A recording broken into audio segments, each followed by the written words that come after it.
ပြောဒီလိုပြောနေဒီငါလည်းပြောတယ်ဒီရွာမှာရောက်လို့ချင်းအထားနဲ့ပြောဒီလိုမထင်နဲ့ဒါလွတ်နေတာအထားနဲ့ပြောတော့ဟုတ်တယ်နော်ကဲဘေးတိုက်ကြီးရေဘယ်လိုလဲပြဟိုပဲလှည့်တော့နော်ဒါကြောက်ခွဲကဘေးတိုက်တွေနော်လည်းတက်ခဲ့ချင်းကိုစုံနေကြတာပြောတော့ကြောက်ပဲမဟုတ်မပါနဲ့ လိုင်းမော်ပါနော်တက်ကဟိုတက်ကြောက်ခွဲကဘေးတက်ကလေပါတယ်ကျောကိုကိုနိုင်သွားရနောက်ကလိုက်ချောင်းကြည့်ဘယ်သွားတာနောက်ကလိုက်ကြတယ်နော်ကြောက်ခွဲကအမာကန်ဘေးတက်ကြီးတက်ကချင်းကအလှူသူတို့ကလည်းမင်္ဂလာပွဲလာရင်းနဲ့ကြုံရတာပါ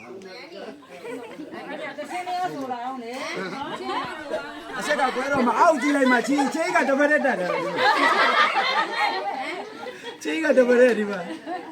အဲ့ဒီလိုပဲဆိုတော့လွယ်လွယ်မဟုတ်ကြောက်ကွဲသူကြောက်ကွဲသားတွေများတွေ့ရင်ကျုပ်ကရင်းနေခုံတာဟိုလေဘယ်လိုလဲဆိုရင်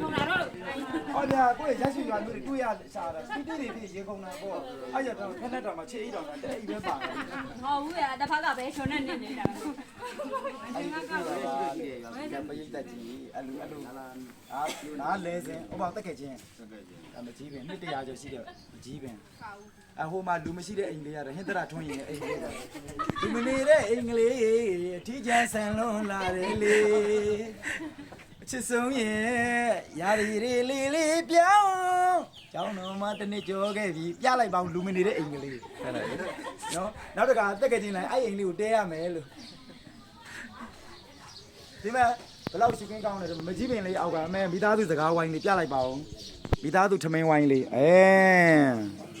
ဟုတ်ပါဗျာမိသားစုထမင်းဝိုင်းလေးလှချက်ဘွဲဘာမှမပါဘူးဘာမှမပါဘူးထမင်းဝိုင်းပြောနေလေရွာတောင်ပိုင်းကဒေါ်အေးပုံရယ်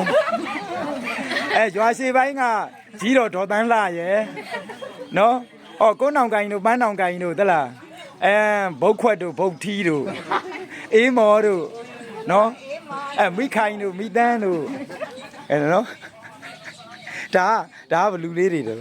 ဘလို့ပြည့်တယ်ရက်လောင်နေကိုရထားကြရတယ်နော်